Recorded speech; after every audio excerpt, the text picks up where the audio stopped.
Está começando o programa Independência, a voz da recuperação, uma parceria da ADUSMEC, Associação dos Usuários da Saúde Mental de Capivari, e da Rádio Alternativa FM 106,3. Honestidade, boa vontade, mente aberta, recuperação e sobriedade. Com vocês, Marco Melo.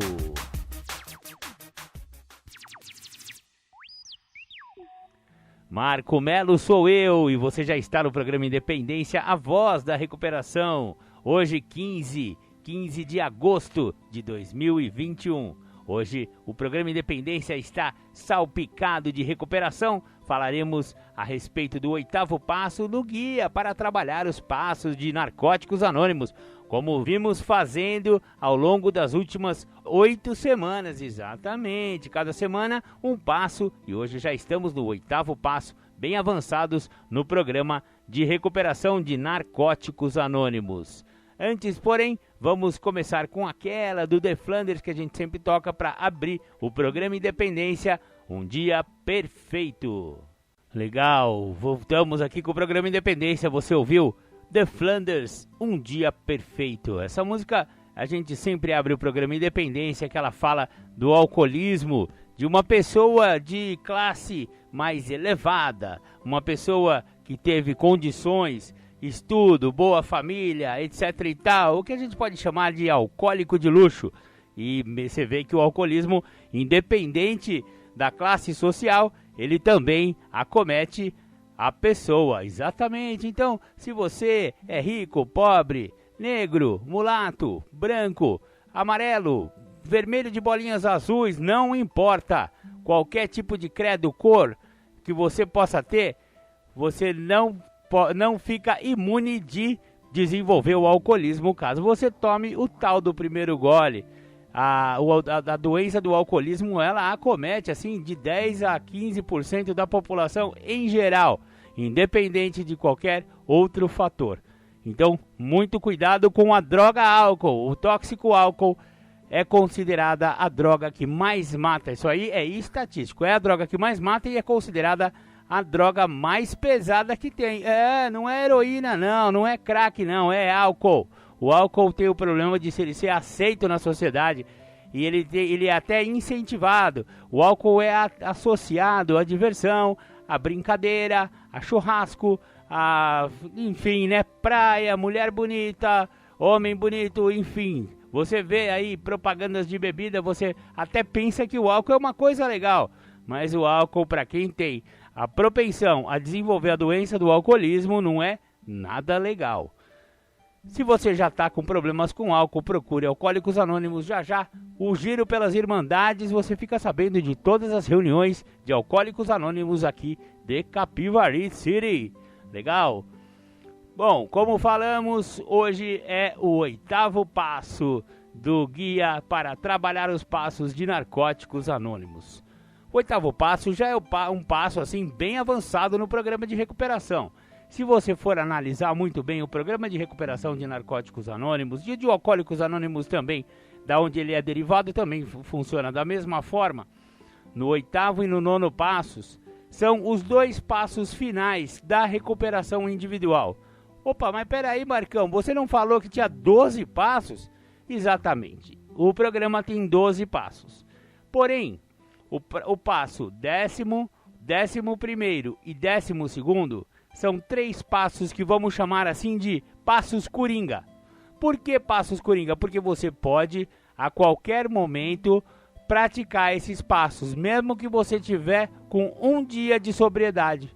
Exatamente, então é a manutenção diária, o inventário diário do 10º passo, é a oração e a meditação do 11º passo, e é levar a mensagem a partir de um despertar espiritual graças à prática de todos os passos, que é o 12º passo. Esses 3 últimos passos eles podem dar a qualquer momento, desde que você esteja 1 dia sóbrio. Exatamente, 1 dia limpo você já pratica os 3 passos, se você quiser, claro. O programa é todo sugerido, nada é obrigado. Porém, para a recuperação individual, ele começa no 1º e no 9º passo, digamos assim, ele dá uma encerrada, depois os 3 últimos, como eu expliquei. Então, o 8º passo já é então o penúltimo passo dessa linha, que você vem trabalhando os 3 primeiros base. Depois, o 4º passo, você fez um inventário moral minucioso e destemido. Vocês lembram do 4º passo? É onde você escreve sobre você mesmo, da onde vem seus traumas, da onde vem seus complexos, os bullies que você recebeu na escola, tudo que aconteceu na sua vida até o presente momento, inclusive todo o seu uso de álcool e droga. E aí, a partir do momento que você escreveu o 4º passo, você tem material para começar a trabalhar os passos seguintes. 5º passo, fala com o padrinho. 6º passo, se prontifica. Já que você identificou os seus defeitos, você vai querer se livrar deles, porque quem quer ficar com defeito de caráter? Ninguém, né? Então, no 6º passo, você se prontifica. No 7º passo, que foi o último passo que nós estudamos na semana passada, no 7º passo, nós rogamos a esse poder superior amoroso que nos livrasse de nossas imperfeições, que nos livrasse de nossos defeitos de caráter. Muito bem, agora chegamos no 8º passo. O 8º passo, você vai pegar o seu 4º passo lá, pô, Marcão, mas eu queimei meu passo porque me falaram que era para fazer um ritual. Não precisa queimar, não. Tem gente que até gosta de fazer isso, mas você vai precisar do seu 4º passo agora, no 8º passo. Por quê? Porque lá no 4º passo, você já falou um monte de pessoas que você tinha prejudicado ao longo de toda a sua história. Desde quando você era criança até no momento que você começou a usar droga. Então, lá do 4º passo ele vai ser útil para a gente já extrair alguns nomes. Que nomes são esses, Marcão? Você gosta de complicar? Não sou eu. O programa funciona assim, galera. Ó, o enunciado do 8º passo. Fizemos uma lista de todas as pessoas que tínhamos prejudicado e nos dispusemos a fazer reparações a todas elas. Ah, quer dizer que aqui vem um passo do perdão? Não é exatamente, é claro que você vai estar focado no perdão. Você tem que perdoar os outros para poder fazer esse 8º passo, perdoar a si mesmo e pedir perdão pelos erros que você praticou. Você estava movido por uma doença, aquilo aconteceu no passado e agora não está na hora de você fazer a reparação. Mas o que é reparação, Marcão? Pelo amor de Deus, você vem só com palavra difícil. Reparação é muito simples. Reparar um erro que você fez, reparar uma coisa que você estragou, reparar um dinheiro que você pegou emprestado e não devolveu, por exemplo.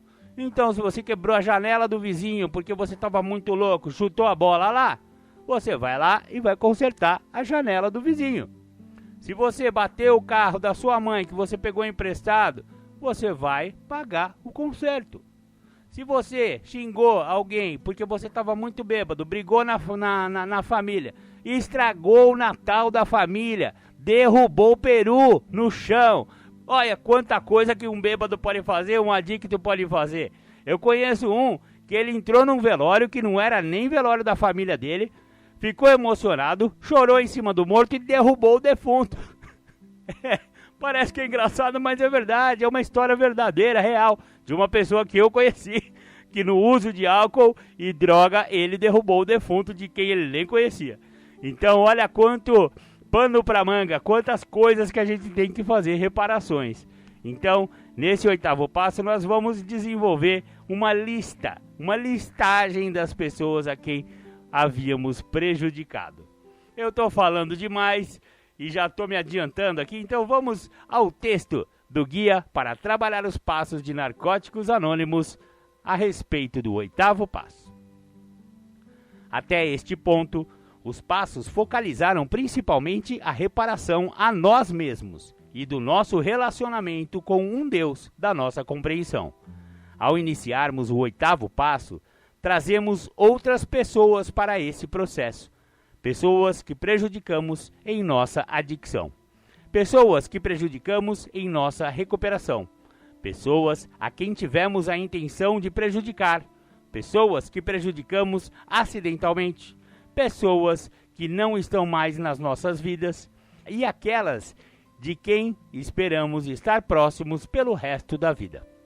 O 8º passo trata da identificação dos danos que causamos. Não importa se foi porque estávamos tomados de ira, pela indiferença ou porque sentimos medo. Não importa se nossas ações foram baseadas no egoísmo, arrogância, desonestidade ou qualquer outro defeito. Tampouco importa se pretendíamos ou não prejudicar alguém. Todos os danos que causamos constituem material para o 8º passo. Talvez algum desses danos não consiga ser reparado ou não possamos fazer a reparação diretamente. Podemos até nem ser responsáveis por algo que colocamos na nossa lista do 8º passo. Nosso padrinho ou madrinha nos ajudará a diferenciar estas situações antes de seguirmos para o 9º passo. Por ora, nossa tarefa é somente identificar a quem prejudicamos, qual foi o dano e nos dispor a fazer reparações. Enquanto estivermos trabalhando este passo, é natural pensarmos sobre o 9º e planejar como faremos nossas reparações. O que pensaremos a este respeito poderá influenciar nosso trabalho atual. Talvez seja necessário tirar do caminho alguns velhos conceitos antes de fazermos nossa lista. É maravilhoso que já tenhamos começado a restaurar nossos relacionamentos com algumas pessoas da nossa vida. Nossas famílias, provavelmente, estão contentes por não usarmos mais drogas. Alguns danos mais evidentes que infringimos aos outros cessaram assim que paramos de usar drogas. Se conseguimos manter nosso trabalho ou prosseguir nos estudos, provavelmente já estaremos obtendo um melhor desempenho nestes lugares. De certa maneira, já prejudicamos menos nossos colegas de trabalho, empregadores, professores ou colegas de escola. Mas será isso o bastante? Provavelmente. Ouvimos pessoas nas reuniões de Narcóticos Anônimos enfatizando que reparações significam mudança, não apenas pedir desculpas. E o que realmente conta é a maneira como estamos tratando as pessoas agora. Mas isso não significa que as desculpas formais estão fora de moda em NA. Reparações verbais, cara a cara, diretas, são extremamente poderosas, tanto como meio de crescimento espiritual para nós, quanto como conforto, há muito esperado pelas pessoas a quem nos dirigimos. O que os membros da Irmandade estão enfatizando é que não podemos simplesmente oferecer às pessoas um pedido de desculpa pouco convincente e logo depois repetir os mesmos comportamentos que as prejudicaram. Alguns de nós podem estar sentindo um pouco cansados a esta altura, especialmente se nosso padrinho nos pediu muito trabalho escrito nos 7 primeiros passos. Inventariamos nosso comportamento no 4º passo e catalogamos nossos defeitos de caráter no 6º. Agora, temos que examinar as mesmas situações por outro ângulo. Pode parecer que já analisamos nossas vidas e a nossa dicção de todas as maneiras possíveis, no momento em que terminamos estes passos. Tudo isso é realmente necessário? Não estaríamos simplesmente nos punindo ao passar e repassar a mesma coisa? Não, não estamos. O passo 8 é o começo de um processo que permitirá sentirmos-nos iguais aos outros. Em vez de sentir vergonha e culpa, em vez do constante sentimento de inferioridade, nos tornamos capazes de olhar as pessoas nos olhos. Não teremos mais que evitar ninguém. Não teremos que sentir medo de sermos pegos ou punidos por alguma responsabilidade negligenciada. Seremos livres. Pergunta: estou hesitando de alguma forma em trabalhar o passo 8? Por quê? Alguns de nós vão ao extremo oposto com este passo. Ficamos tão ansiosos para fazer tudo ficar bem, sem perceber que podemos causar mais dano. Vamos em frente, cometendo erros como confessar infidelidades aos nossos cônjuges e amigos. Reunimos nossa família e comunicamos cada detalhe de nossa dicção, confirmando alguns de nossos piores medos sobre o que estávamos fazendo lá fora, preenchendo algumas lacunas que até então haviam persistido misericordiamente. Num estado de excitação, discursamos para nossos filhos sobre não sermos responsáveis por nossa doença, como amamos nossa recuperação e como a vida será maravilhosa daqui para frente, esquecendo todas as vezes anteriores em que fizemos tantas promessas vazias.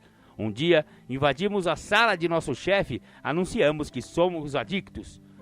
e desviamos uma grande quantia de dinheiro através de meios engenhosos, mas que estamos muito arrependidos e que nunca mais faremos isso novamente. Embora nossa experiência de sair correndo para fazer reparações provavelmente não tenha sido tão extrema, podemos certamente chegar a uma conclusão. Se temos que fazer reparações sem a orientação do nosso padrinho ou sem um planejamento, podemos terminar causando ainda mais prejuízo.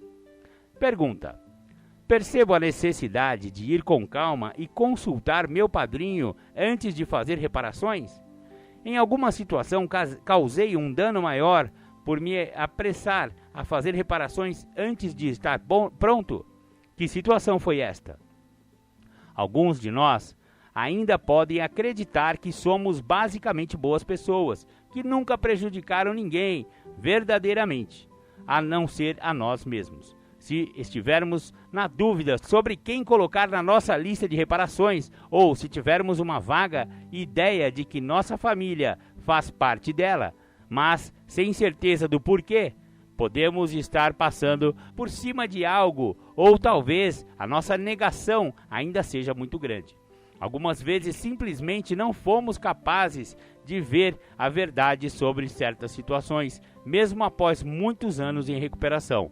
Muitos de nós têm seguido a seguinte sugestão: se acreditamos dever reparações a alguém, mas não nos lembramos o que provocou essa situação, colocamos mesmo assim o nome da pessoa na lista. Depois pensaremos no porquê. Devemos fazer o melhor possível neste passo. Por ora, contatar nosso padrinho e continuar trabalhando nossa recuperação. Como costumamos dizer, mais será revelado. Só precisamos manter a mente aberta para que, quando este entendimento ocorrer, estejamos preparados para aceitá-lo. Finalmente, mas não mesmo importante, muitos de nós adiamos o começo deste passo porque não estamos dispostos a fazer reparações a certas pessoas. Temos tanto ressentimento ou medo que sequer imaginamos nos aproximar delas. Precisamos começar este passo e listar estas pessoas, mesmo se não tivermos certeza de que algum dia seremos capazes de fazermos as reparações. Se isso for realmente perigoso, nosso padrinho nos ajudará a descobrir como lidar com a situação. Perguntas: fazer uma lista dos ressentimentos que atrapalham minha disposição de fazer reparações. Posso abrir mão desses ressentimentos agora? Se não, posso ter boa vontade suficiente para acrescentar esses nomes à minha lista de qualquer maneira e deixar para me preocupar com as reparações depois? Existe alguma pessoa a quem eu deva reparações e que possa ser uma ameaça à minha segurança ou que me preocupe verdadeiramente? Quais são os meus medos? Bacana! Vamos dar uma parada aqui para dar uma respirada. É muita informação junta. Então, vamos fazer uma pausinha e vamos ouvir mais um som do The Flanders, aquele lá que brinca com a cachaça, chamada A Mardita.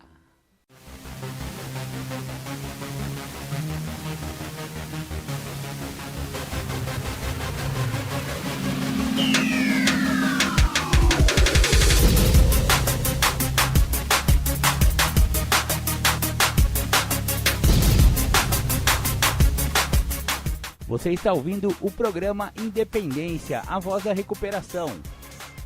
Para participar ou tirar suas dúvidas, ligue 3492-3717 ou então pelo WhatsApp 99650-1063. Bacana, bacana, voltamos aqui com o programa Independência. Você ouviu aí A Mardita, do The Flanders, uma música bem humorada que brinca com esse negócio do vício, né, da dependência pelo álcool, né, do alcoolismo. Então eles conseguem tratar de maneira jocosa um problema sério, né, que é a tarde da cachaça, preferência nacional, e é a bebida mais bebida aqui no Brasil, a destilada, né? Legal, legal. Vamos dar continuidade então com o guia para trabalhar os passos de Narcóticos Anônimos. O próximo tópico que a gente vai a gente vai falar a respeito, as pessoas que prejudicamos e como as prejudicamos. Antes de começar a fazer nossa lista, existe um último conceito com o qual devemos nos familiarizar: o significado de prejuízo neste passo. Para que nossa lista seja minuciosa, precisamos nos esforçar para compreender todas as maneiras possíveis de prejudicar alguém.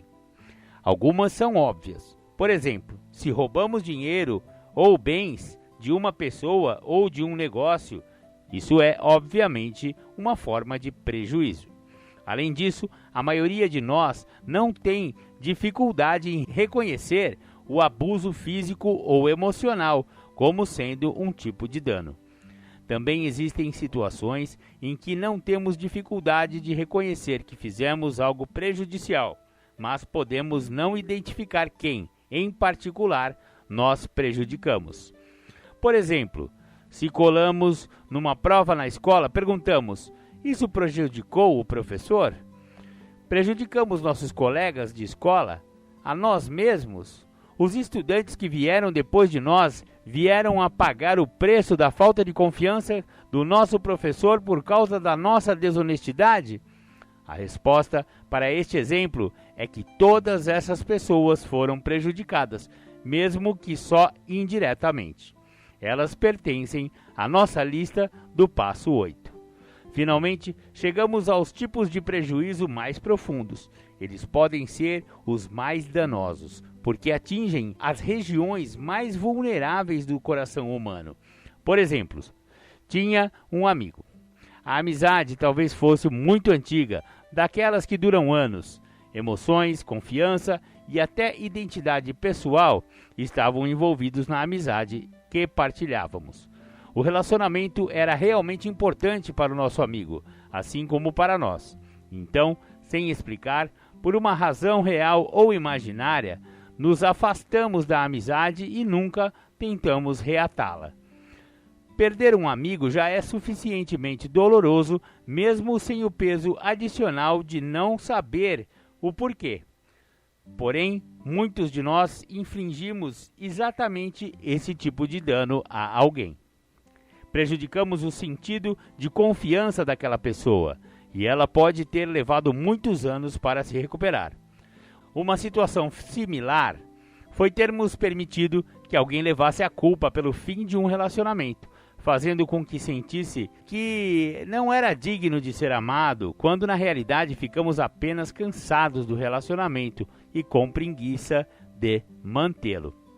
Existem muitas maneiras diferentes de causar um dano emocional profundo: negligência, abandono, exploração, manipulação e humilhação, para citar apenas algumas.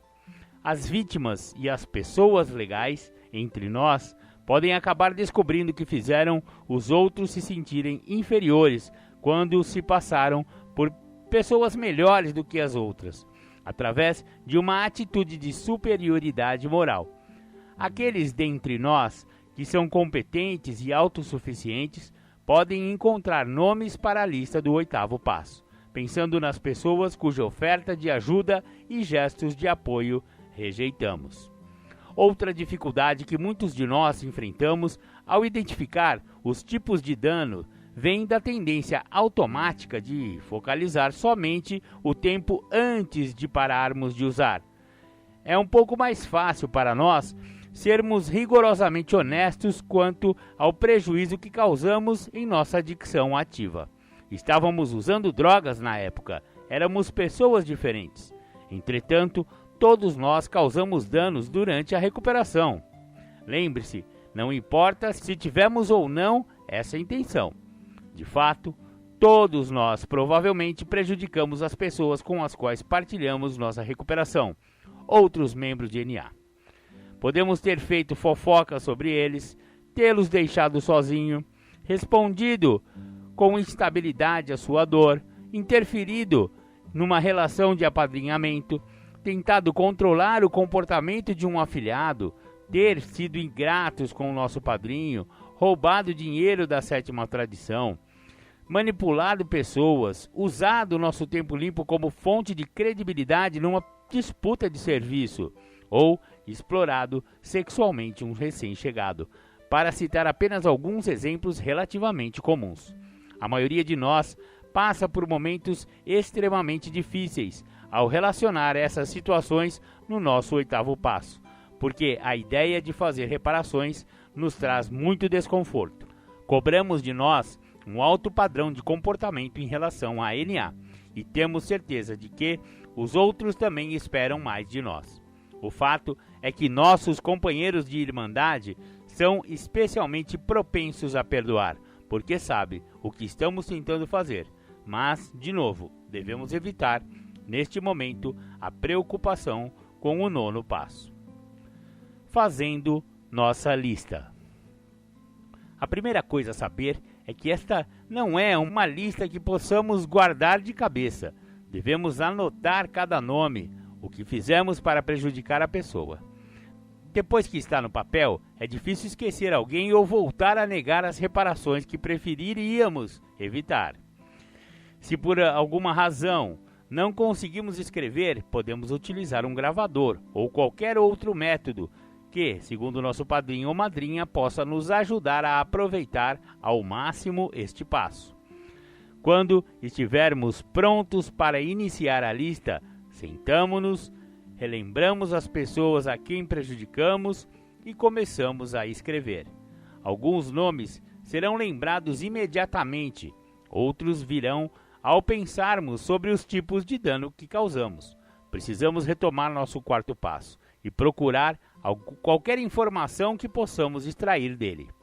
Devemos incluir todos os nomes e situações que recordamos, mesmo se estivermos quase certos de que nosso padrinho ou madrinha nos dirá que não devemos nenhuma reparação naquela situação específica.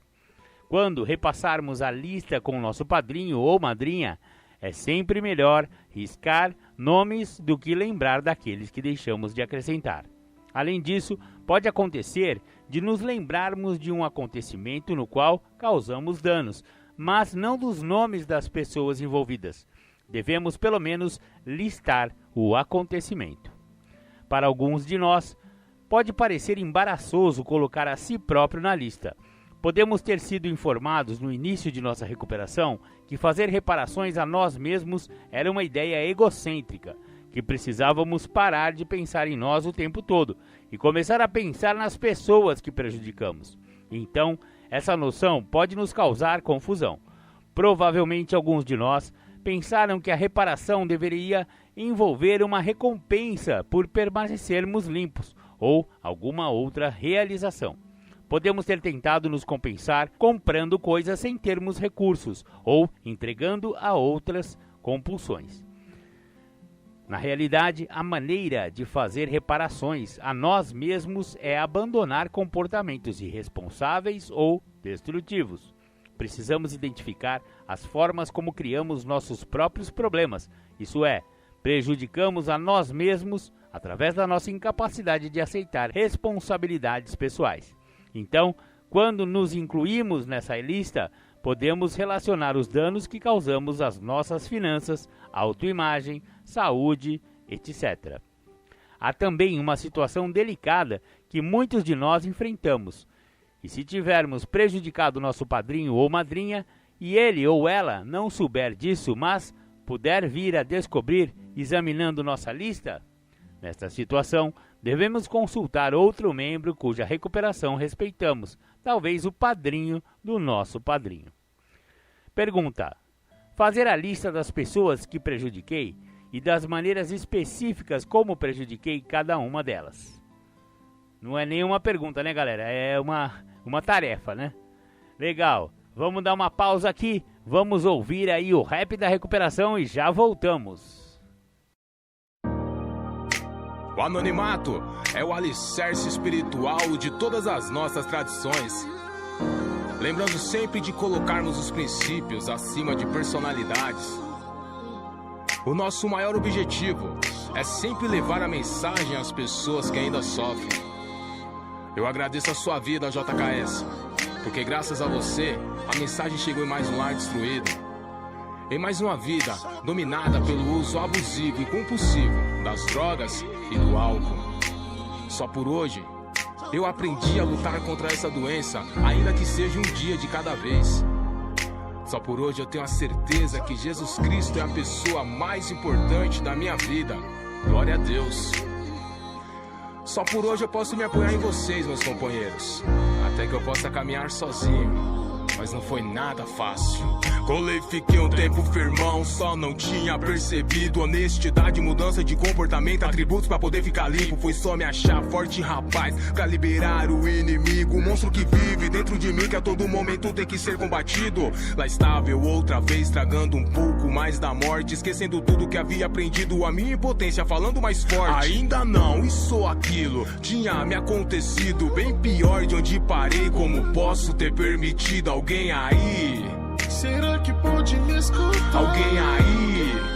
Por favor, vem me ajudar. Eu lá trancado, cercado com tendência a suicídio. O telefone toca, eles dizem que alguém da minha família manda subir. Me tirar daqui sozinho eu não consigo. Vou voltar pros companheiros só por hoje fica limpo. Que dor terrível, só agora percebo, não vale a pena. Progressivo, incontrolável, não tem cura essa doença. É hoje que vou te resistir, vou te rejeitar. É hoje que você vai ver que não pode me dominar. Fui seu escravo até ontem, só que hoje vai mudar. Não vou fazer mais mal pra mim só por hoje.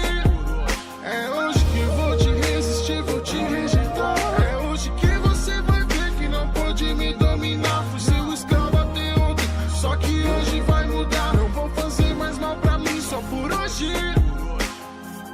Deus, conceda-me serenidade para aceitar as coisas que eu não posso modificar, coragem para modificar aquelas que eu posso e sabedoria para reconhecer as diferenças. É defesa, armadura, sei que protege minha vida. Seja feita a sua vontade, é o que a gente precisa. Obrigado pela minha família, obrigado pelos companheiros, obrigado pela sala aberta por estar em nosso meio, por me mostrar meu real tamanho, fundo de poço, dar a vida a quem não merecia. De novo, por me pegar em teu colo, por debaixo das suas asas, manifestar seu amor em alguém que não vale nada. E foi dentro da sala que aprendi a ser tesoureiro. Mente aberta, honestidade, reconquistei o respeito. Os evites essenciais, pessoas, lugares e hábitos. O lance é não se preocupar com o futuro e nem se culpar pelo passado. É hoje que vou te resistir, vou te rejeitar. É hoje que você vai ver que não pode me dominar. Fui seu escravo até ontem,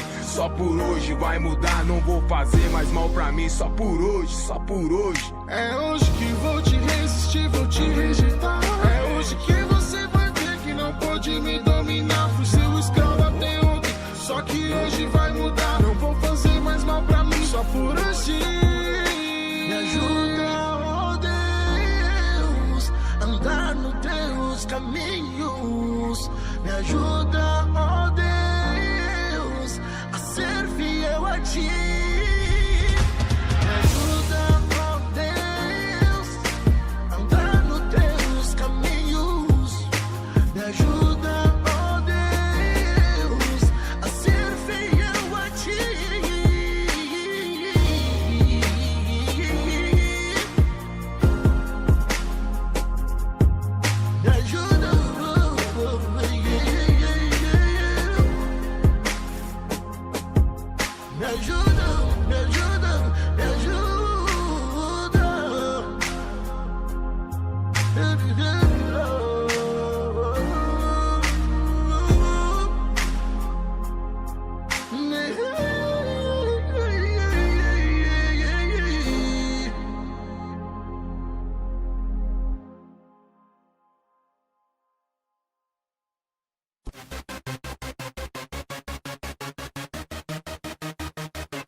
Voltamos a apresentar programa Independência, a voz da recuperação.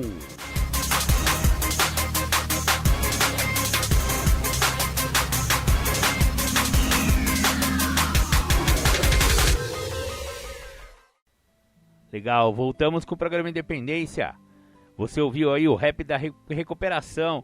A gente não sabe exatamente de quem é essa música, quem são os caras que cantam, quem é o DJ, né? Enfim, se alguém tiver alguma informação sobre esse rapzinho aí, pode passar no 99650-1063, prefixo 19 aqui de Capivari, no WhatsApp da Rádio Alternativa, nos informando para a gente poder dar os créditos a quem de direito é. Vamos continuar com o 8º passo do guia. Princípios espirituais. No 8º passo, iremos focalizar honestidade, coragem, boa vontade e compaixão.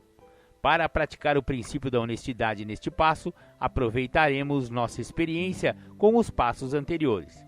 Admitimos a natureza de nosso problema, a adicção, e afirmamos sua solução.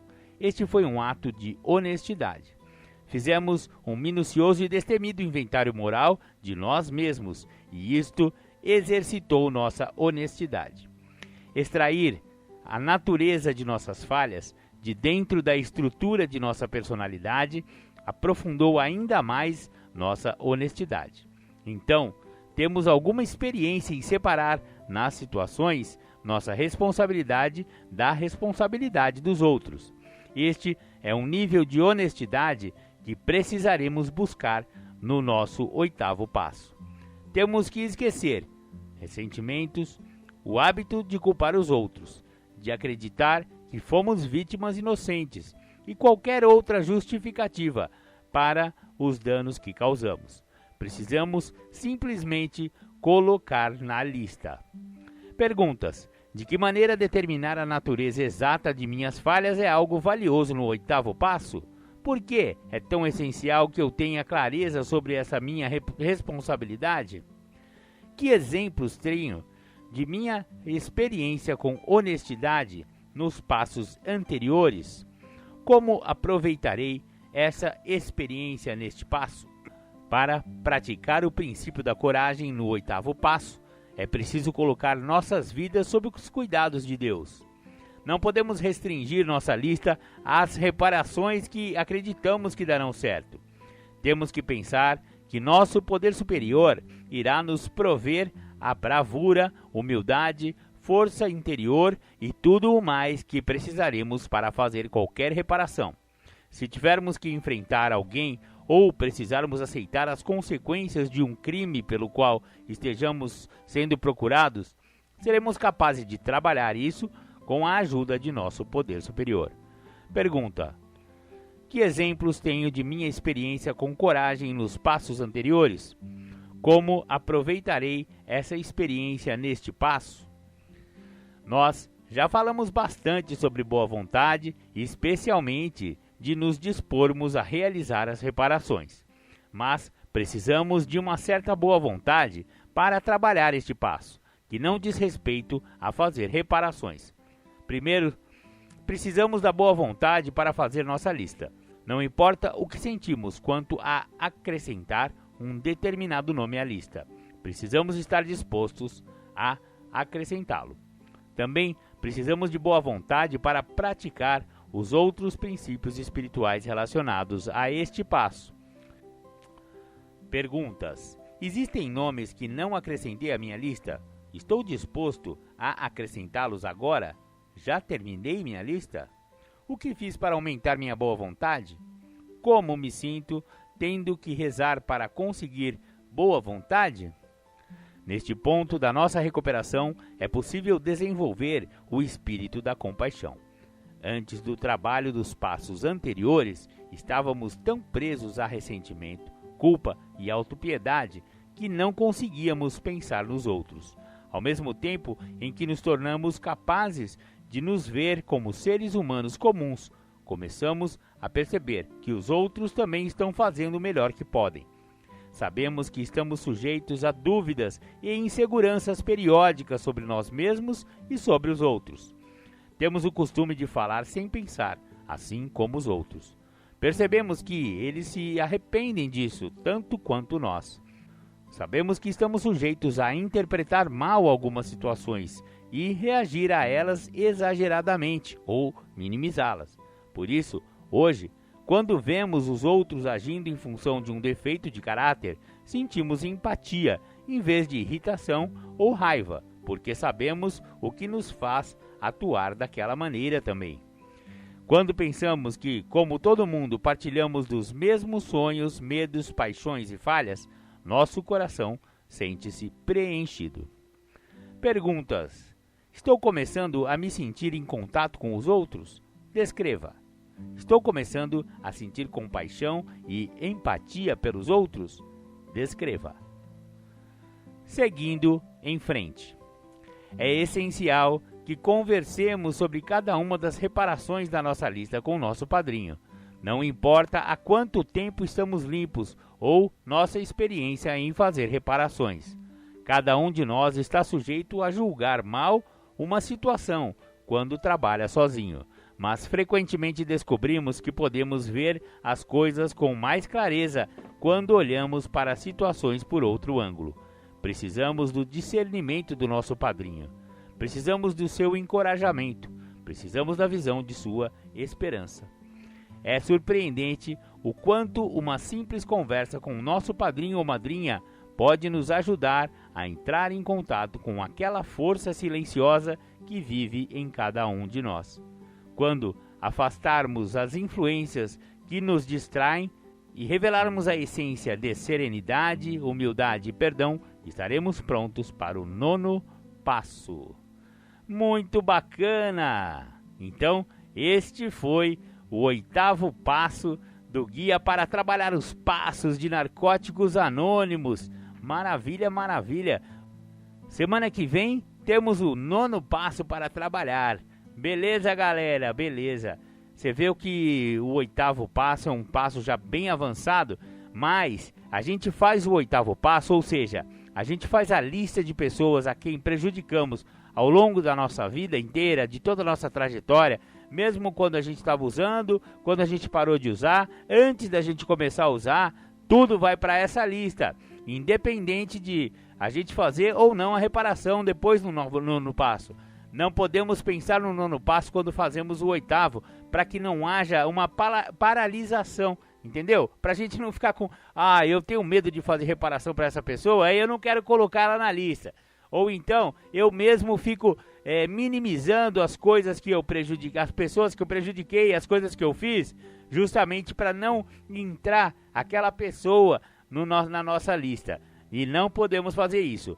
O 8º passo é destemido. A gente coloca todas, absolutamente todas as pessoas a quem a gente prejudicou na nossa trajetória de vida.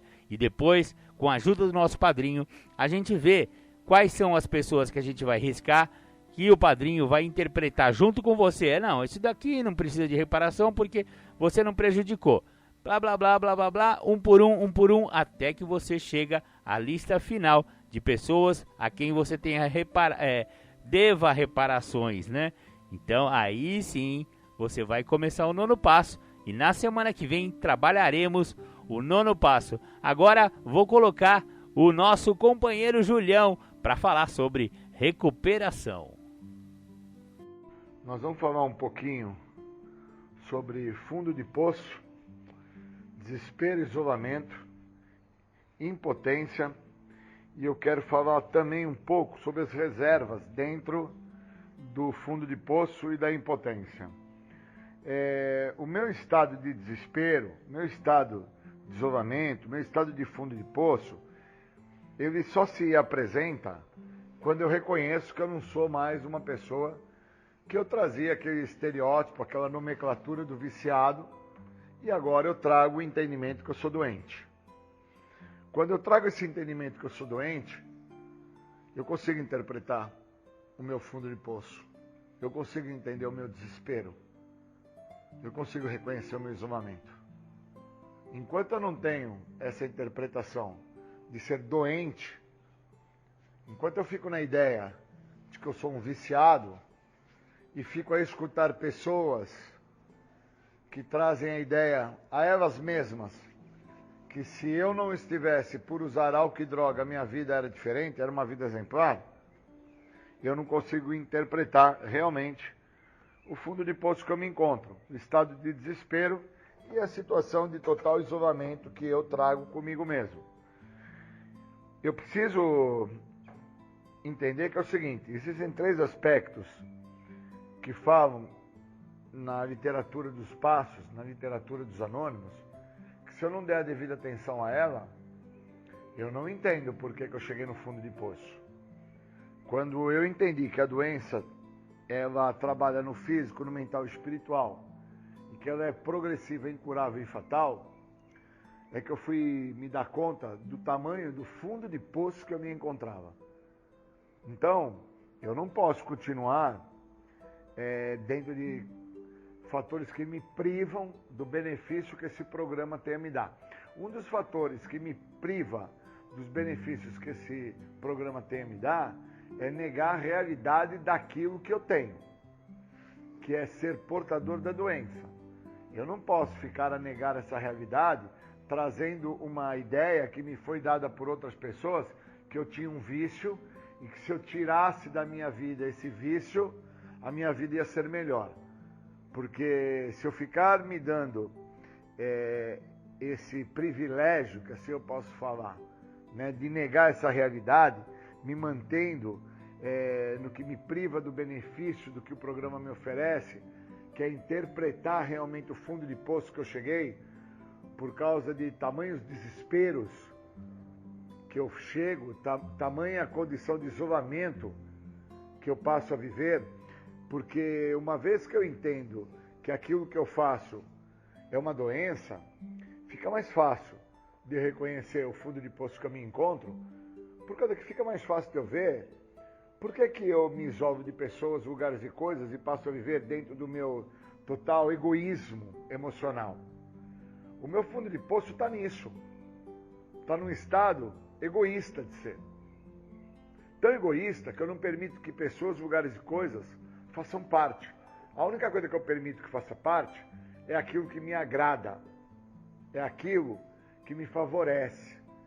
E quando eu acabei por adotar o químico, o álcool, como um fator que me agrada e me favorece, por parte de ser um egoísta emocional, por parte de viver dentro de uma miséria emocional, não querendo dividir com os outros o que se passava na minha história de vida, quando eu me dei conta disso, eu consegui entender que quando fala na literatura sobre impotência, sobre ser um débil, que é o que o dicionário traz sobre o significado de impotência, somente um ser débil, fraco, sem possibilidades de entender o que se passa na própria vida, é que não consegue reconhecer o tamanho do fundo do poço que se encontra, o estado de demência que traz, os fatores de desespero e de isolamento que ele criou para ele mesmo,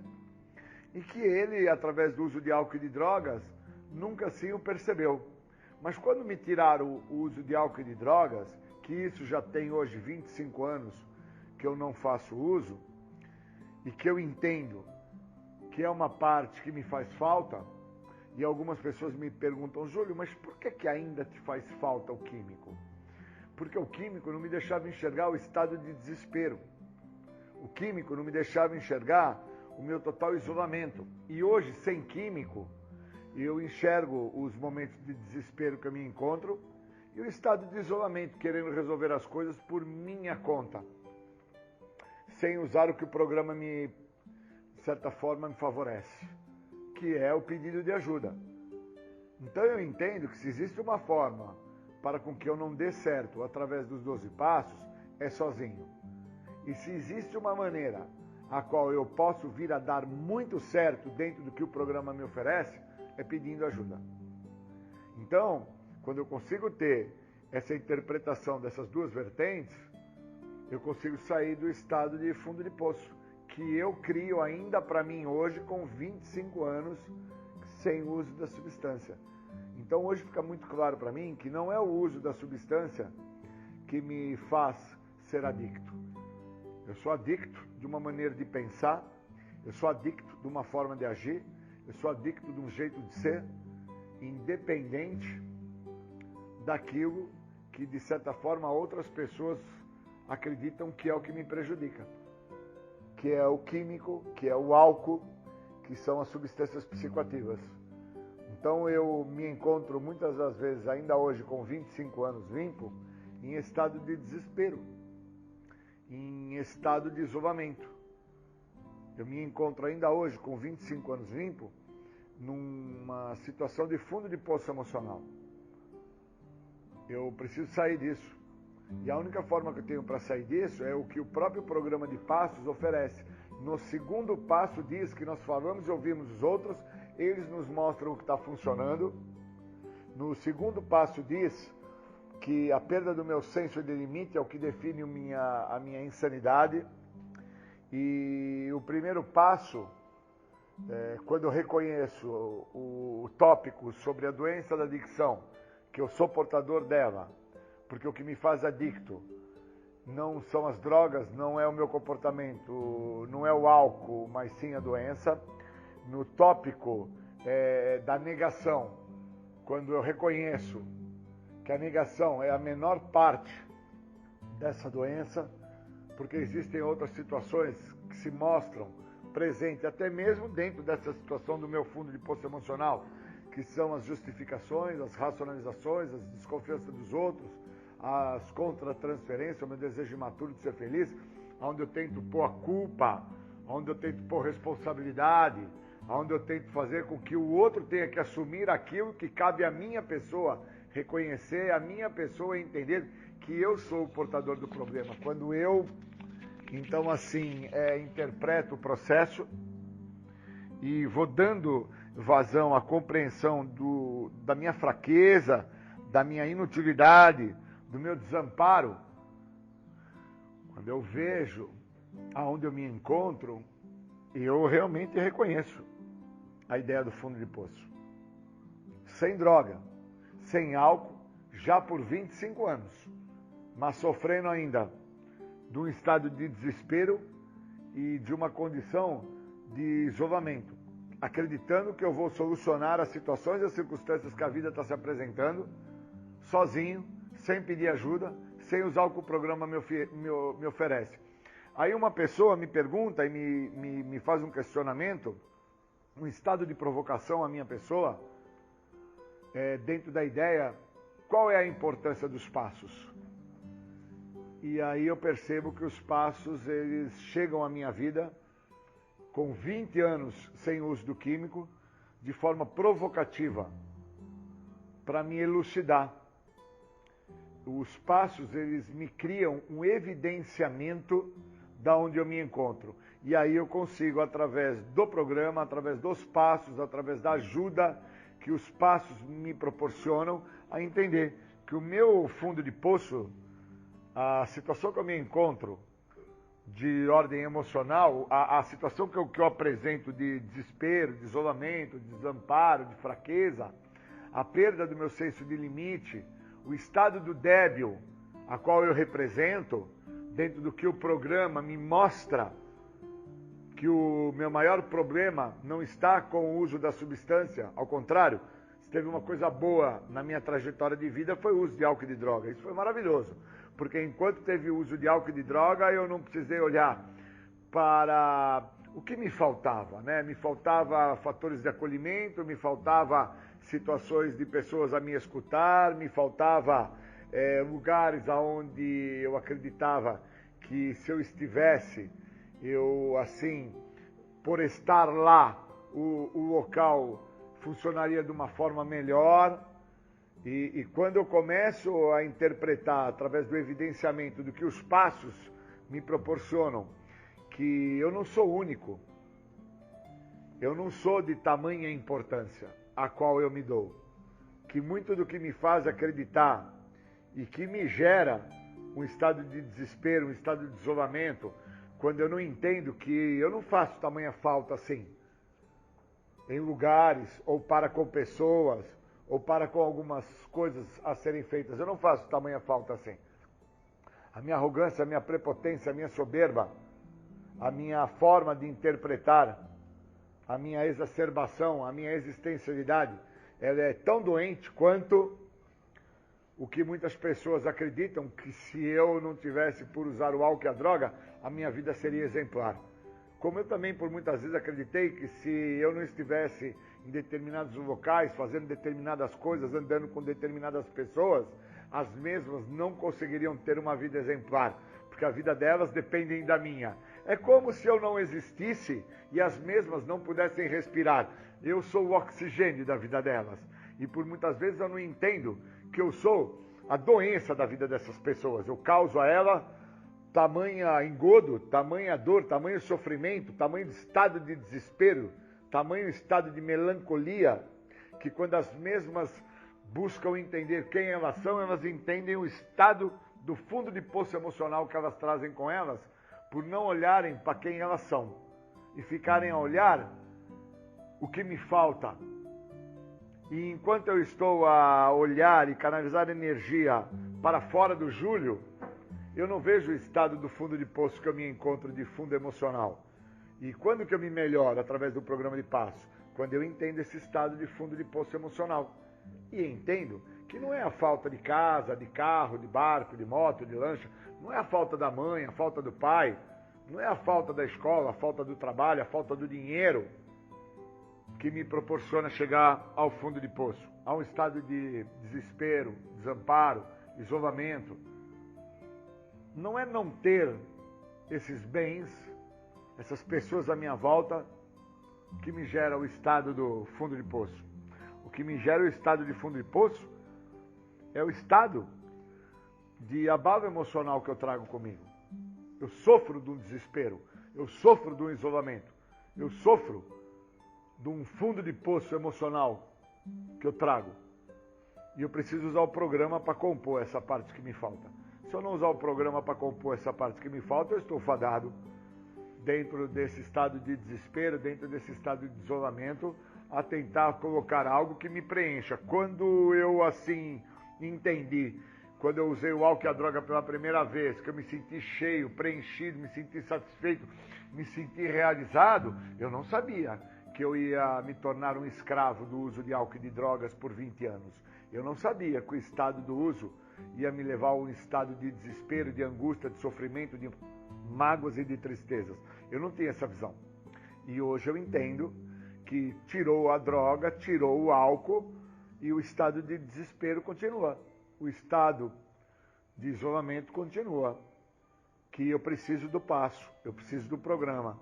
Eu não posso ficar dentro de fatores que me privam do benefício que esse programa tem a me dar, que é negar a realidade da existência do programa e que sem o programa eu estou afadado a viver por melancolia, por tristeza, por mágoas, a viver por insatisfações. Ou eu me dou o direito do que o programa está tentando me trazer, que é a libertação desta doença, ou então o estado do fundo de poço, o estado de desespero, o estado de isolamento, o estado de melancolia que eu trago comigo, vai ter que ser sobreposto com o uso do químico novamente, que foi assim que eu fiz a primeira vez que eu usei o álcool e as drogas na minha vida, sem saber que eu estava usando o álcool e as drogas para tentar tampar um espaço que já se apresentava na minha vida.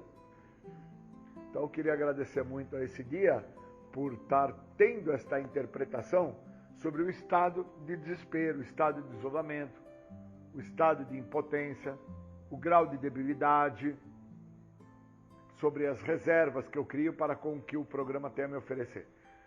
Queria desejar um bom dia a todos. Obrigado.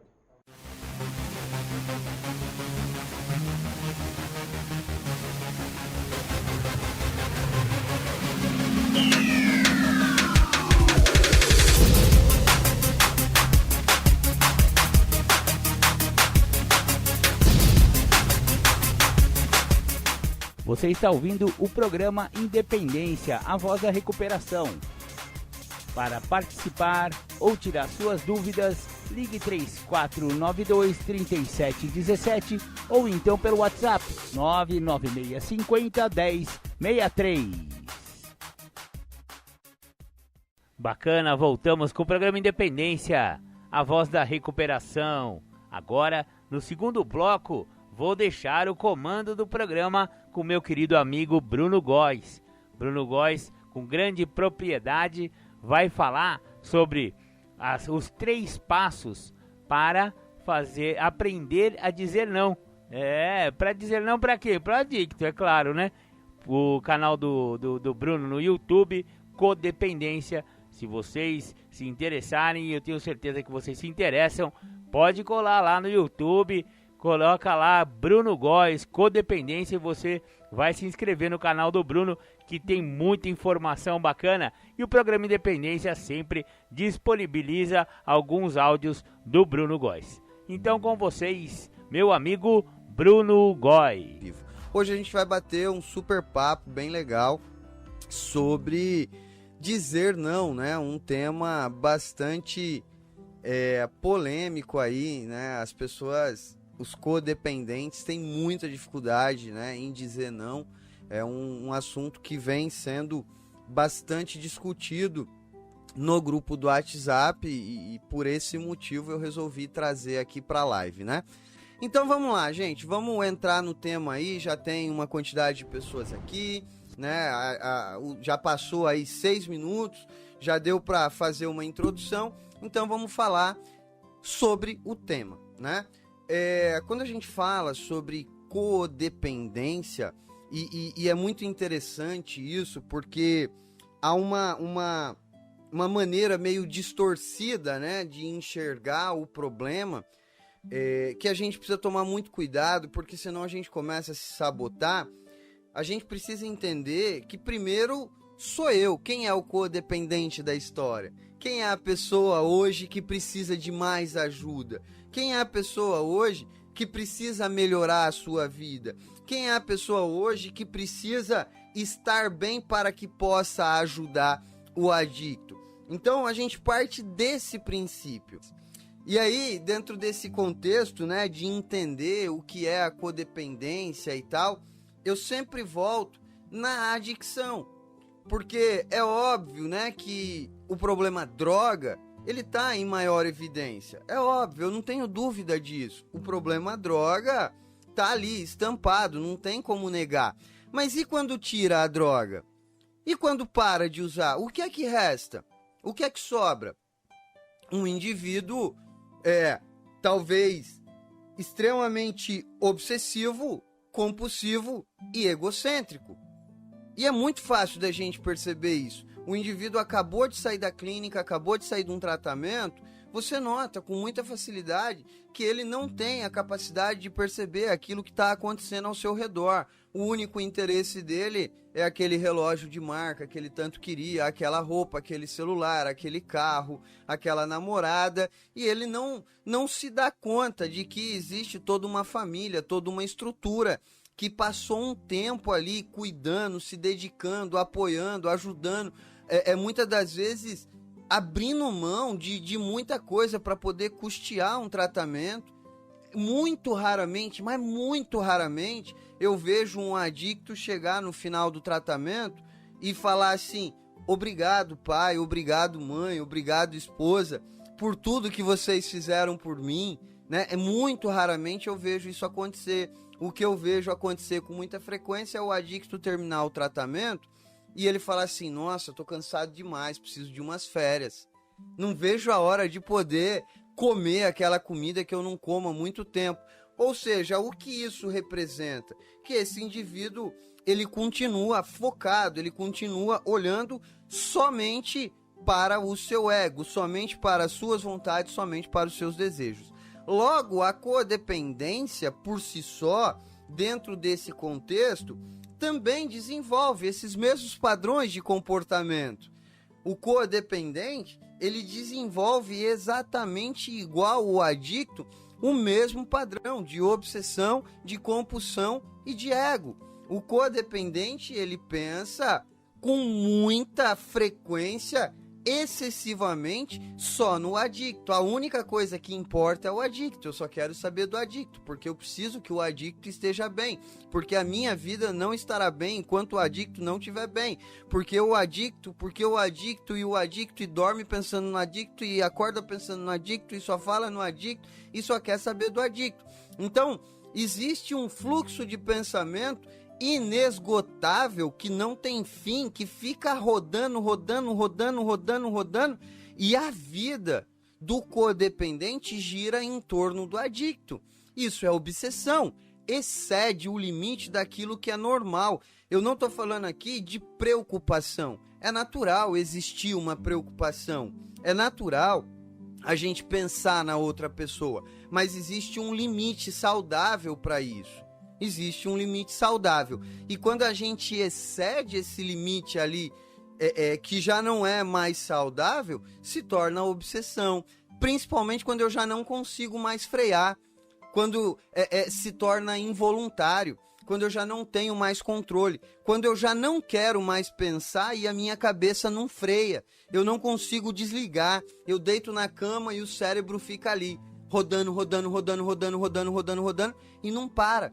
Então, isso é a obsessão. É a obsessão que o codependente tem. Logo por consequência, o codependente desenvolve compulsões. Cuida demais, ajuda demais, em alguns casos se alimenta demais, gasta demais, se envolve demais e fica acordado e não dorme e reza e faz um monte de coisa compulsivamente por causa da obsessão. Eu não consigo controlar, eu não consigo ajudar, eu não consigo de uma maneira efetiva trazer um resultado, logo eu vou indo mais além, e mais, e aquele comportamento compulsivo não para. Logo por consequência, vem o ego, né? A única coisa que mais interessa é eu resolver o problema do adicto. Então, tudo aquilo que não for referido ao problema do adicto não me interessa, não me importa, porque a gente precisa entender o que é o codependente e por que é que ele não fala não. Por que é que o codependente tem dificuldade para falar não? E para a gente poder entender isso, né? Por que é que eu não consigo me posicionar? Por que é que eu não consigo estabelecer limites? Por que é que eu não consigo propriamente dizer não? É porque existe um padrão de comportamento, existem características que já se desenvolveram, né? Características é aquilo que me define. E o codependente, ele tem algumas características que se desenvolvem a partir desses 3 comportamentos que eu falei para vocês. Eu falei aqui de obsessão, de compulsão e de ego.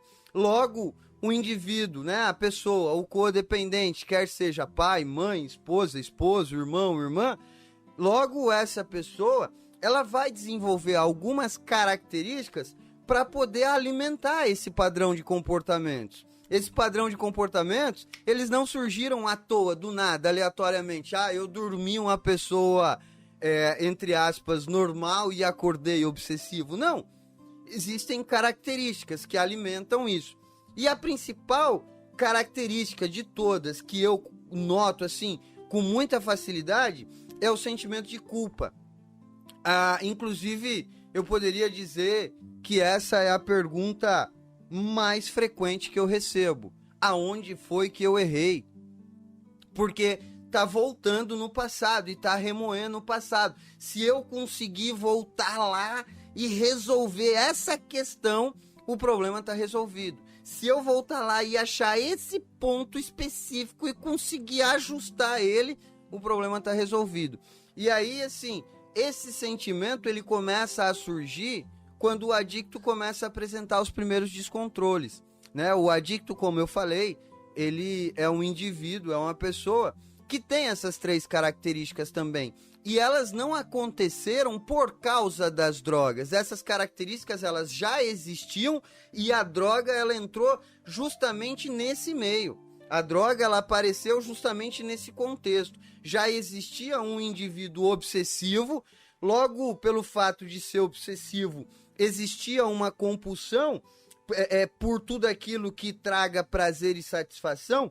E aí, quando o adicto encontrou a droga, ele desenvolveu uma compulsão. Óbvio, a compulsão, ela vem se materializando no uso de substância. Mas antes disso, já existia a obsessão e outros tipos de compulsões. E assim, dentro desse contexto, até vale lembrar que as pessoas perguntam, né? Ah, por que será que ele começou a usar droga e tal? Essa resposta é muito simples de responder. É muito fácil. É muito fácil. Por que é que as pessoas começam a usar droga? Por que é que as pessoas começam a usar droga? Porque faz parte do cotidiano. Parece bizarro, parece absurdo, mas essa é a verdade. Haverá um momento que todo mundo vai ter um contato com alguém que usa, ou que conhece alguém que usa, ou que viu alguém usando. Ou será que existe alguém que nunca viu falar de cerveja, que nunca ouviu falar de cachaça, que nunca ouviu falar de maconha? Não tem como. Faz parte do cotidiano, faz parte da cultura do nosso país. Então, por esse motivo, as pessoas começam a usar droga. Porque há um momento da vida que ele se junta com a galerinha ali da escola, ou se junta com a galerinha da universidade, ou se junta com a galerinha do trabalho, vai para um happy hour, e aí tem o primeiro contato. Quer seja com uma cerveja, quer seja com uma bebida destilada, ou quer seja com uma droga ilícita. Agora, a grande questão é que a compulsão e a obsessão, ela já vem se desenvolvendo há algum tempo, porque para esse indivíduo escolher usar, aí entra um detalhe muito importante, porque todo mundo em algum momento vai ter esse contato, mas para eu de fato usar, eu tenho que fazer uma escolha. E da onde é que parte a escolha para que o adicto decida usar? Parte da sua necessidade de prazer e satisfação. Então, existe uma necessidade muito grande de prazer e satisfação do adicto, ele vive já uma vida de obsessão. Pelo fato de existir essa obsessão, ele tem um vazio gigantesco, o mundo não faz sentido, e aí ele precisa preencher esse vazio com prazer imediato. Quando ele encontra a droga, ele fala, opa, achei a fórmula mágica, porque a droga proporciona muito prazer. Logo, esse indivíduo que começa a apresentar comportamentos disfuncionais, descontrole, inabilidade em lidar com a escola, inabilidade em resolver problemas do cotidiano, inabilidade em relacionar com pessoas. Logo, esse indivíduo que começa a apresentar comportamentos e se mostrar diferente das outras pessoas, do outro lado, existe um pai e uma mãe que começa a se questionar o que é que está faltando. Por que é que não está dando certo? Por que é que ele não está indo para frente? Por que é que as coisas não estão acontecendo? E por um instinto muito natural, há uma tendência nossa, nesse momento, a querer suprir essa falta. A querer suprir. Isso faz parte da nossa humanidade, isso é nato nosso. Há uma necessidade em querer suprir. Se ele tem dificuldade no relacionamento, eu vou buscar algum meio, alguma maneira de interferir para que ele seja bem sucedido no relacionamento. Se ele tem dificuldade para arrumar um emprego, eu vou arrumar algum meio, alguma ferramenta que eu possa ajudá-lo a encontrar um emprego. Isso faz parte do processo da vida de qualquer pessoa.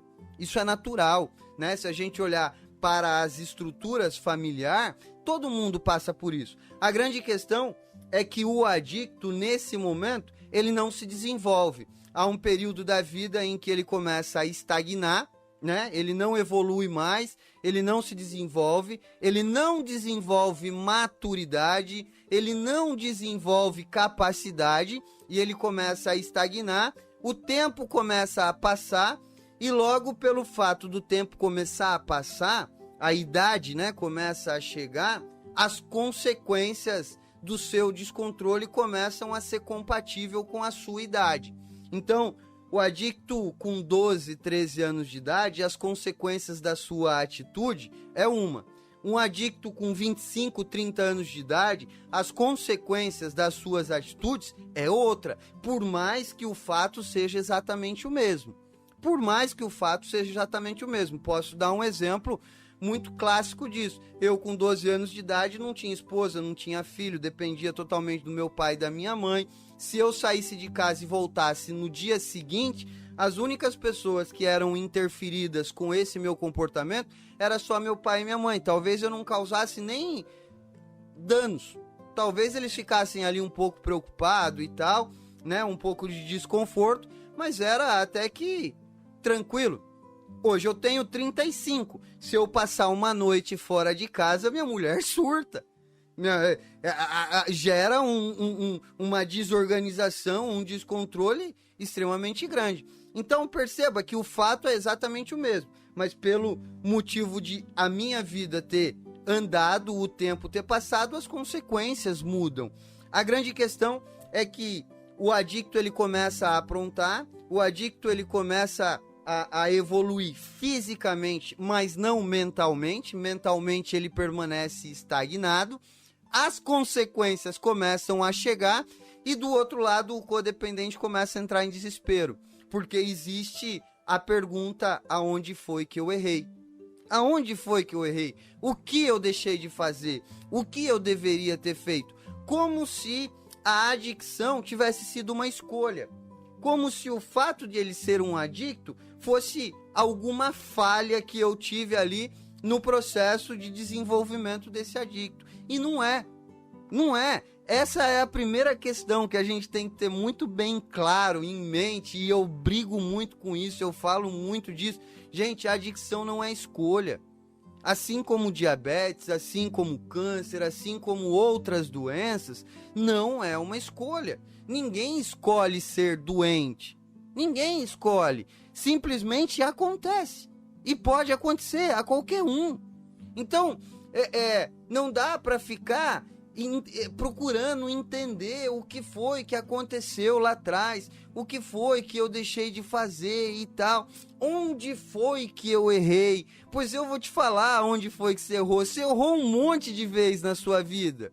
E sabe por que você errou um monte de vezes? Porque você é ser humano e você vai errar, o ser humano erra. Eu erro, todo mundo erra, minha esposa erra, meu filho erra, meu pai errou, minha mãe errou, e todo mundo vai errar. Então ficar procurando aonde foi que eu errei não vai resolver problema nenhum.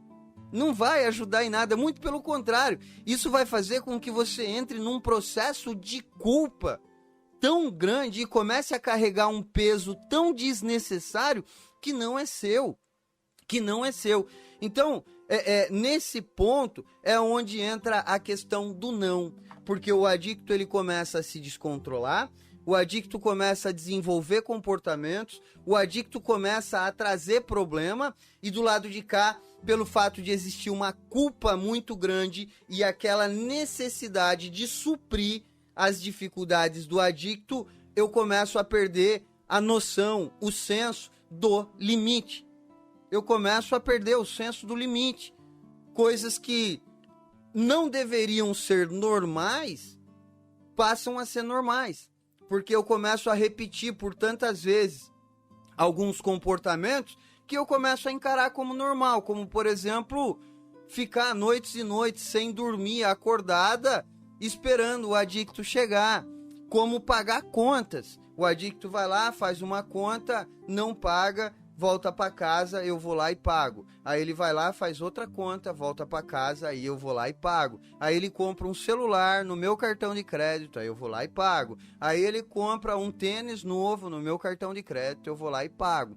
Aí ele vai fazendo 20 anos, 22 anos, 23 anos, 24 anos, 25 anos, 30 anos, 35, 40, e quando você vai se dar conta, ele já tem uma família, entre aspas, constituída, já arrumou mulher, já separou de mulher, já teve filho, já não cria filho, e toda essa conta sobrou para você pagar. Então, o processo do não, ele começa a ser construído justamente nessa primeira fase, quando eu ainda tenho um sentimento de culpa gigantesco, aonde foi que eu errei, e aí eu compro a ideia de que o erro é meu. Por isso eu não posso falar não, porque o erro é meu, não é dele.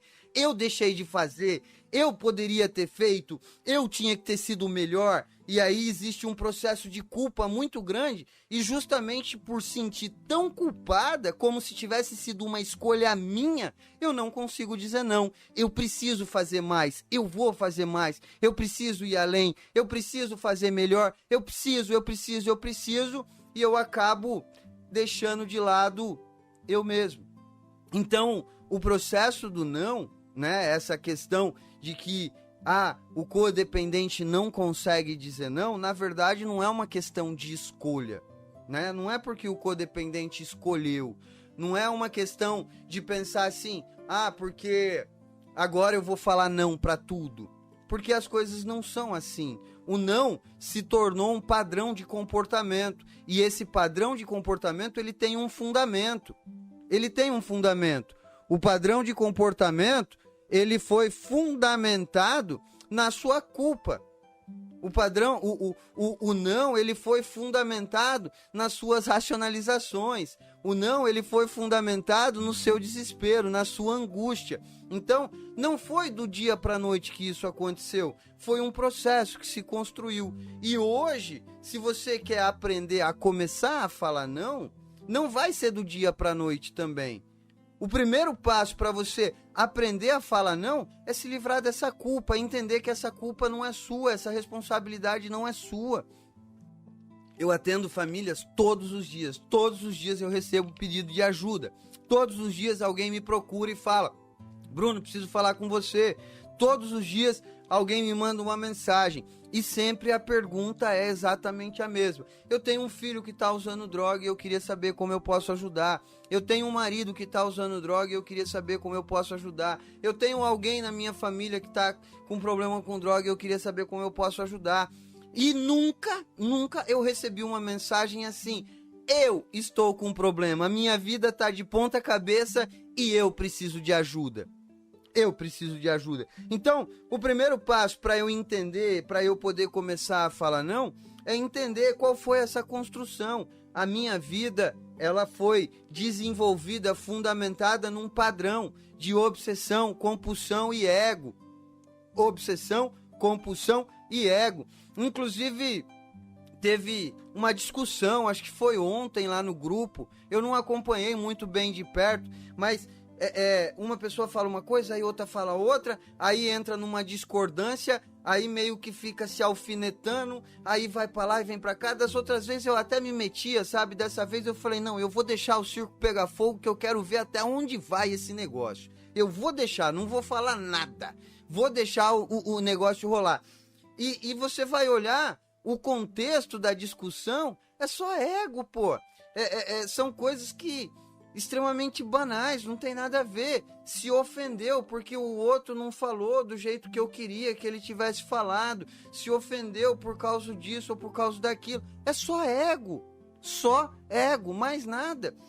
Então, quando a gente fala de codependência, de dizer não, a gente precisa entender, pô, eu preciso de ajuda. Não é simplesmente acordar hoje e falar assim, hoje eu vou falar não. Porque o maior problema não é nem eu falar não. O problema é eu ter estrutura para sustentar o não.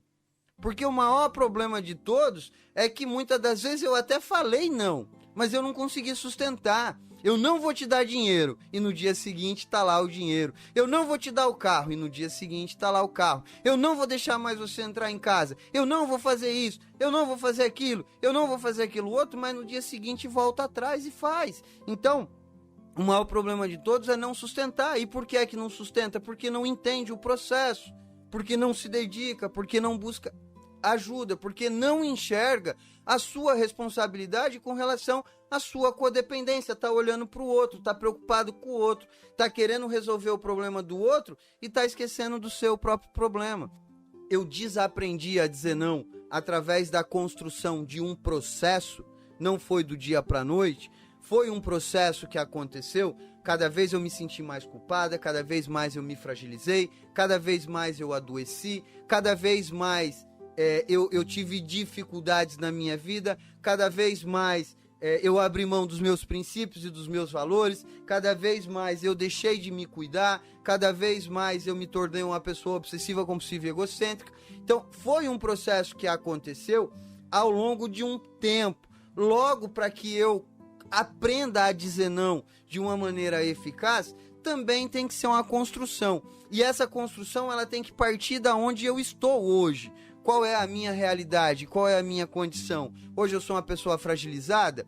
Hoje eu sou uma pessoa que tem medo? Hoje eu sou uma pessoa que não consigo me perdoar, hoje eu sou uma pessoa que carrega uma culpa gigantesca. Então é desse ponto que a gente precisa partir, porque se eu não trabalhar isso, eu não vou para lugar nenhum. Eu não vou para lugar nenhum. Então é momento de parar, sabe? Parar mesmo, refletir e entender quem sou eu nesse contexto. O que foi que eu me tornei? Quais são os sentimentos que passam por mim ao longo do meu dia? Como eu tenho lidado com esses sentimentos? Como eu me relaciono com esses sentimentos? Porque se eu não entender da onde eu tenho que partir, eu vou continuar vivendo dentro do mesmo ciclo, sem me dar conta do que é que está acontecendo. Então, o primeiro ponto que eu tenho que entender é quem sou eu, o meu ponto de partida. Quais são os sentimentos que hoje fazem parte do meu dia a dia? É o sentimento de culpa, de vergonha, de medo, de insegurança, de arrependimento? Não sei. Anote esses sentimentos. E depois que você anotar, depois que você começar a ter um vislumbre, começar a ter uma percepção de quem é você, fale com isso sobre com pessoas que entendem sobre o assunto. Fale disso no Amor Exigente, fale disso com suas amigas aí do grupo do WhatsApp, fale desse sentimento de culpa, de vergonha, porque a única maneira que tem para lidar com esse sentimento é falando dele. Não tem outro caminho. Se você não falar do seu sentimento, ele vai continuar aí dentro, escondidinho. Ele vai continuar aí dentro, azucrinando as suas ideias e não te deixando em paz. Então fale, divida esse sentimento. Você não precisa mais ficar carregando esse fardo sozinha. Você não precisa ficar carregando essa tortura emocional sozinha. Lá no grupo do WhatsApp, por exemplo, tem acho que 110 pessoas atualmente, 105 pessoas. Pô, não é possível que lá não tenha alguém que eu me identifique, que eu possa compartilhar, que eu possa desenvolver um vínculo de amizade e falar sobre as minhas emoções e falar sobre as minhas dificuldades. Não é possível que no meio de 110 pessoas, no meio de 100 pessoas, eu não encontre alguém que eu me sinta à vontade para falar. É óbvio que vai ter. Então, vá atrás desse vínculo, vá atrás desse relacionamento. Fique olhando as mensagens, hora que você vê que alguém escreve alguma coisa que faz sentido, chama no privado essa pessoa. Amiga, eu vi você falando sobre isso lá no grupo, eu tô precisando da tua ajuda, posso te contar um pouquinho do que eu tô sentindo? Fale disso. A melhor maneira que tem para você aprender a dizer não é entender o ponto de partida, da onde é que você tem que partir. Porque se você não entender quem foi que você se tornou, por que é que você não consegue falar não, você vai continuar nessa mesma condição.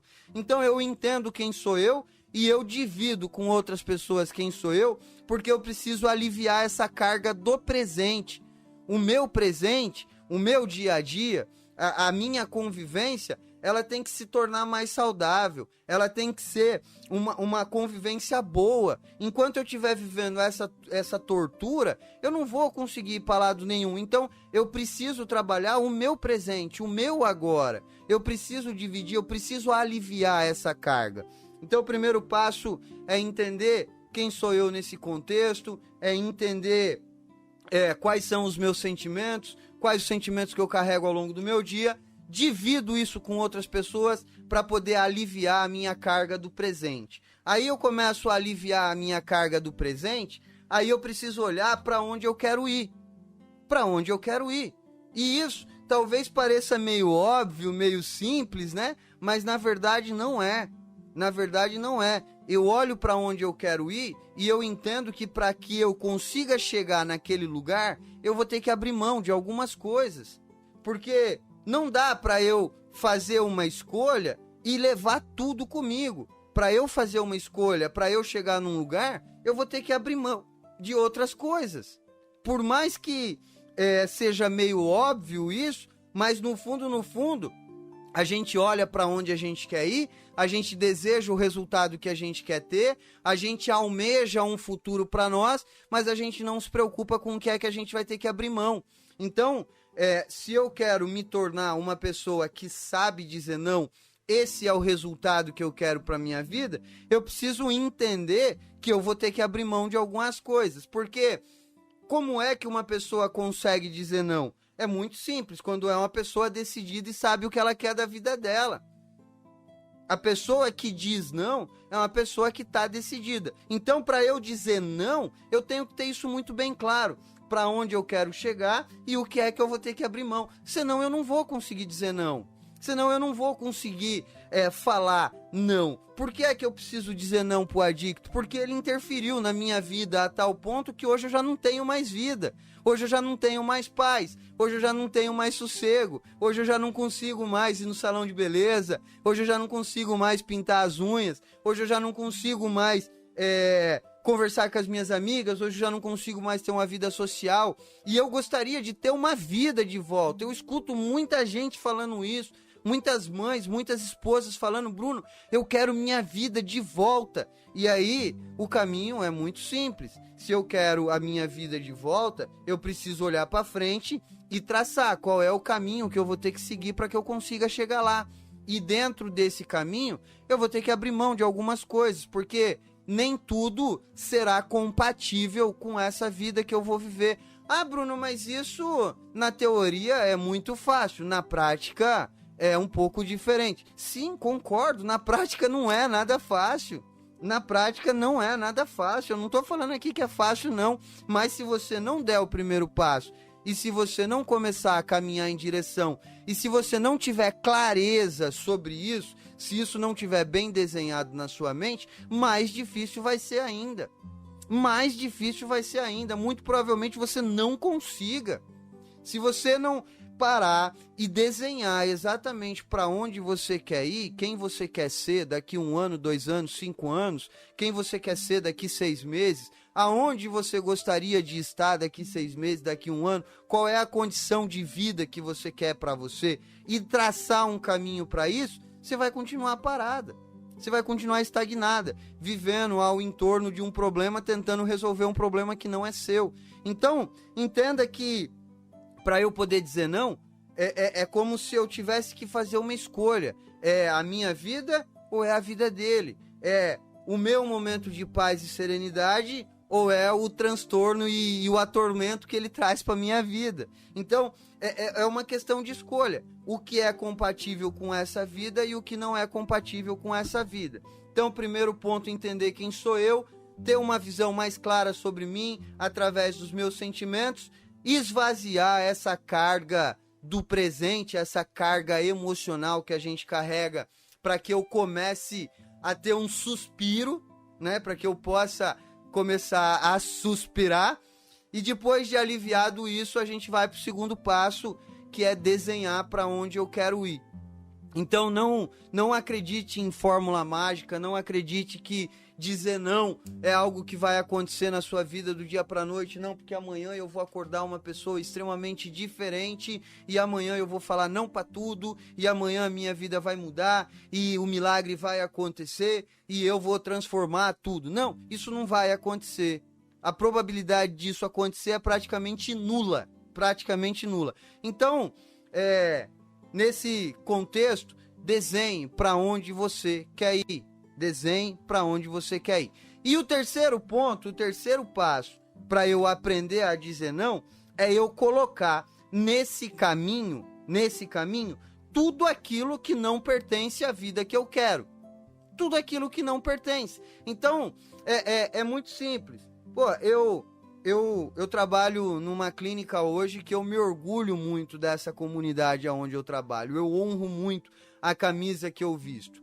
E eu tenho alguns princípios e alguns valores que sustentam a minha carreira profissional. Pô, a minha carreira profissional eu não construí do dia para noite. Eu não acordei um dia e eu cheguei aqui. Não. A minha carreira profissional ela foi construída com muita luta, com muita batalha, com muita abnegação. Foi muito difícil para eu chegar onde eu cheguei. E aí, as pessoas me procuram e falam assim: ah, Bruno, você tem um grupo de família, de codependente, indica a internação para mim, manda aqui para minha clínica, eu te pago uma comissão, eu te dou a primeira entrada. Nossa, se vocês vissem o tanto de proposta que eu recebo como essa, vocês não têm noção. E aí, eu respondo sempre da mesma maneira. Olha só, eu não indico para a tua clínica porque eu não te conheço, eu não sei quem você é, eu não sei como você trabalha, nunca tive dentro da sua clínica e eu não confio em você. Então eu não vou te indicar, porque se der errado, se der problema, é a minha imagem profissional que está em jogo, porque fui eu que indiquei. E eu zelo pela minha imagem profissional. Eu indico aonde eu trabalho, aonde eu não trabalho, eu não indico, sinto muito. Porque lá onde eu trabalho, eu tô lá todos os dias.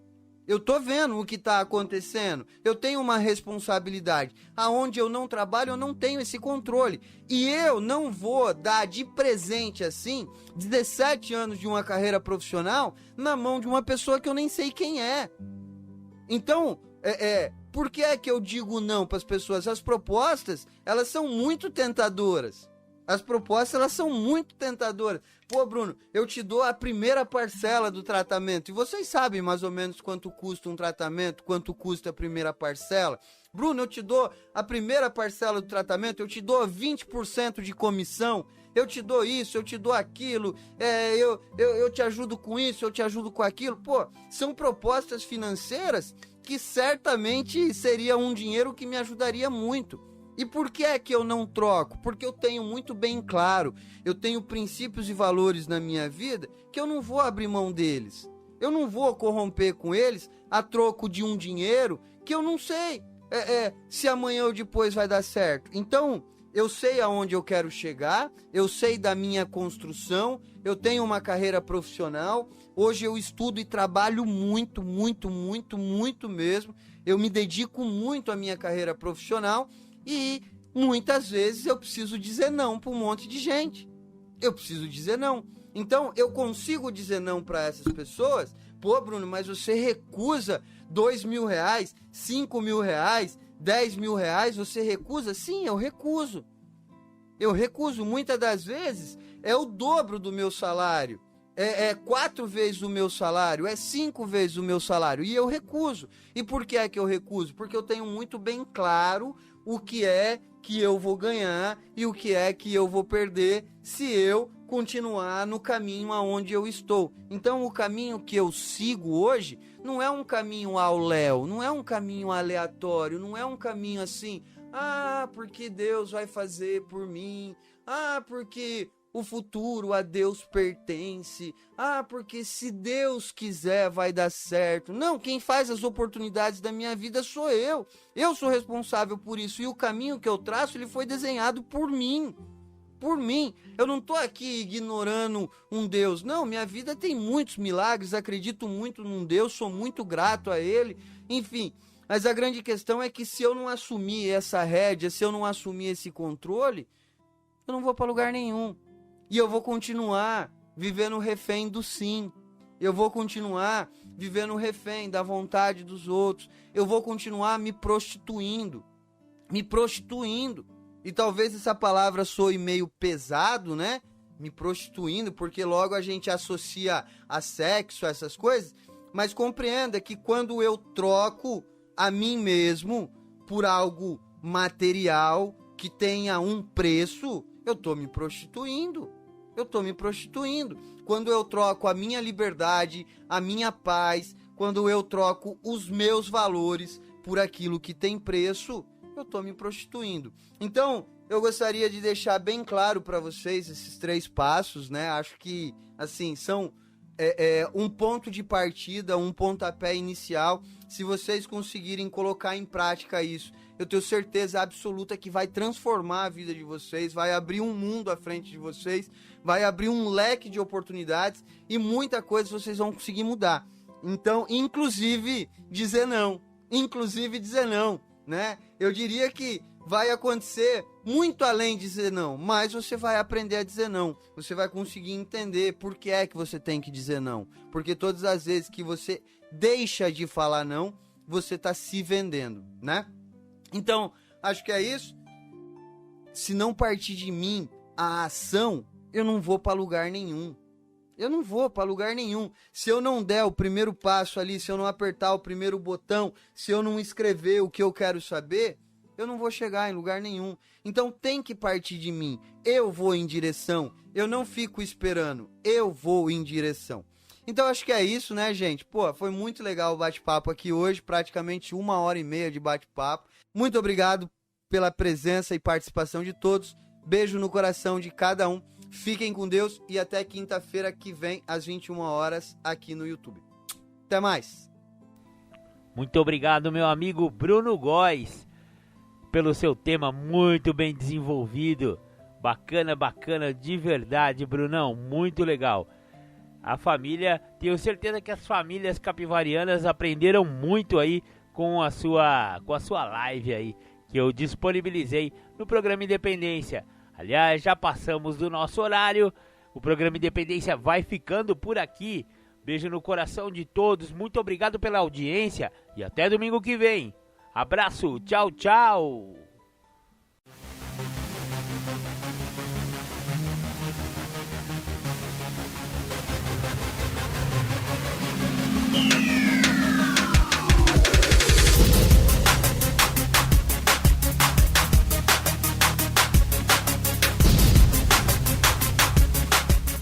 Você ouviu o programa Independência, a voz da recuperação, uma parceria da ADUSMEC, Associação dos Usuários da Saúde Mental de Capivari, e da Rádio Alternativa 106,3. Até domingo que vem, com mais informações a respeito de dependência química e alcoolismo. Obrigado, até mais!